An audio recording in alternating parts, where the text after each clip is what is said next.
जी sir. Udaipur में traffic को लेकर वाकई में बहुत ज़्यादा प्रॉब्लम है और उस निमित्त थोड़े दिन पूर्व हमने जो मेवाड़ लिंक रोड है उसके सामने एक कट था, उस कट को बंद करवाया गया प्रशासन के द्वारा, क्योंकि उस समय राज्यपाल महोदय पधारे थे और जाम लगने की स्थिति में उस कट को बंद करवाया गया। और उसके पश्चात मेरे बापू बाजार के सारे व्यापारी सूरजपोल से दिल्ली गेट तक बहुत ज़्यादा चिंतित और दुखी होने का कारण मूलतः यही था कि कट सारा बंद होने की वजह से सारा ट्रैफिक बापू बाजार के अंदर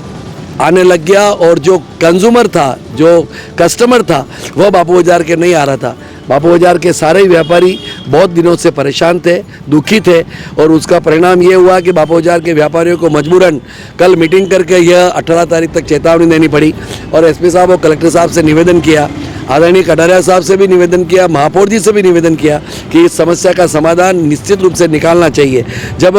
कस्टमर नहीं आएगा बापू बाजार के अंदर तो व्यापारी कहाँ जाएगा। और इस निमित्त आज कल कटारिया जी ने एसपी साहब कलेक्टर साहब से बात की। कटारिया साहब के बात करने के पश्चात यहाँ पर अभी एसपी साहब और कलेक्टर साहब आए और उन्होंने कहा जो पूर्ववत जो वर्षों से कट था, यहाँ से जो जोधपुर मिष्ठान के सामने से पार्किंग जो पुरानी थी उसके सामने तक का कट का मोटे मोटे तौर पर यह निर्णय हुआ है कि पूरे कट को खोल दिया जाए और यहाँ पर व्यवस्थित रूप से बापू बाजार के अंदर व्यापारी आ सके। व्यापारियों का ये भी कहना है कि जो पार्किंग इस मच्छी कट पर दे रखी है उसको भी हटा दी जाए। अगर कोई तकलीफ का कारण बनेगी तो नगर निगम के अधिकारियों से और महापौर जी से चर्चा कर उस पार्किंग को भी हटा दिया जाएगा और व्यवस्थित रूप से बापू बाजार हमारा जो सबसे पुराना बापू बाजार है, व्यापार की दृष्टि से अच्छा बापू बाजार है, वह व्यवस्थित रूप से चले, ये हमारी मंशा है। मैं व्यापारी बंधुओं से भी एक चैम्बर अध्यक्ष होने के नाते निवेदन करना चाहता हूँ, जो गलत तरीके से ठेला व्यवसायी ठेला लगाकर बाधित करते हैं रोड को, उन ठेला व्यवसायी को भी व्यवस्थित रूप से दूसरी जगह पे स्थानांतरित करने का काम नगर निगम करे, ये मेरी एक चैम्बर अध्यक्ष के नाते निवेदन है। और एक लाइनिंग हो जाए, उस लाइनिंग के अंदर जो कस्टमर आए, जो कंज्यूमर आए, वह व्यापारी के आगे अपनी स्कूटर मोटरसाइकिल कार खड़ी कर सके, इतनी अगर लाइनिंग हो जाती है तो मेरा ऐसा सोचना है कि बापू बाजार के व्यापारी को बहुत बड़ी राहत मिलेगी। आज कलेक्टर साहब और एसपी साहब ने व्यापारियों की मंशा को ध्यान में रखते हुए बहुत अच्छी तरह से उनको सुना और उन्होंने अपनी सहमति व्यक्त की है। इसके लिए बापू बाजार का व्यापार मंडल और chamber of commerce Udaipur division बहुत पूर्णतः उनको साधुवाद और धन्यवाद देता है और हम यही कामना करते हैं कि व्यवस्थित रूप से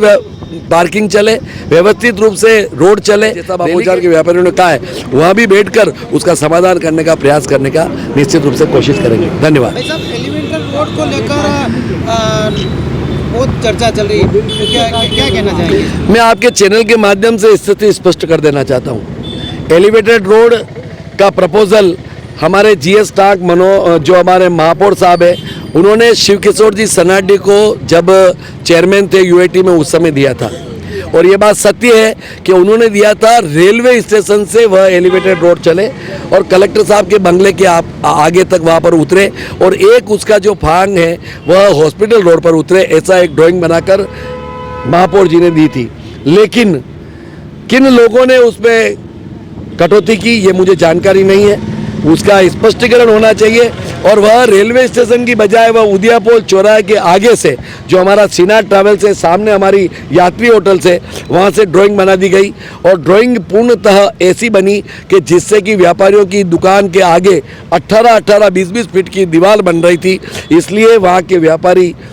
जिसमें एक व्यापारी मैं भी हूँ, हम सब ने मिलकर कोर्ट में का शरण लिया और कोर्ट में हमने ये नहीं कहा कि एलिवेटेड रोड नहीं बनना चाहिए, एलिवेटेड रोड बनना चाहिए। आज भी परमानेंट समस्या का समाधान एलिवेटेड रोड ही है, लेकिन अगर वो रेलवे स्टेशन से बनता तो सामने कच्ची बस्ती आती, इधर सामने रेलवे की पटरी आती और एलिवेटेड रोड बनने में कोई आपत्ति नहीं आती। हाँ, टेक्निकली दृष्टि से ये इंजीनियर्स का काम है कि वह कहाँ 90 डिग्री का कर्व आएगा, कहाँ नहीं आएगा, उसका समस्या का समाधान होना चाहिए। लेकिन खाली आप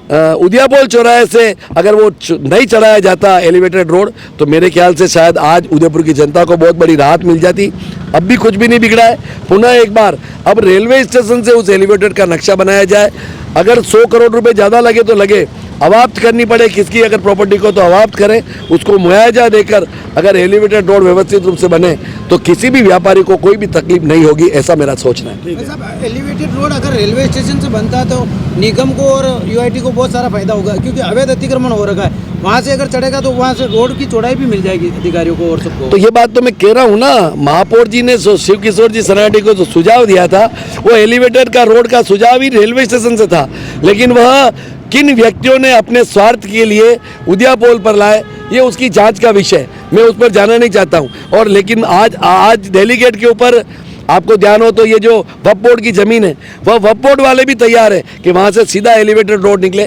कोई आपत्ति नहीं है। व्यापारी को प्रॉब्लम नहीं होनी चाहिए, हम भी चाहते हैं वो कौन सा भी व्यापारी हो, चाहे वो उद्यापोल का हो, दिल्ली गेट का हो या बापू बाजार का व्यापारी हो। बहुत बहुत धन्यवाद।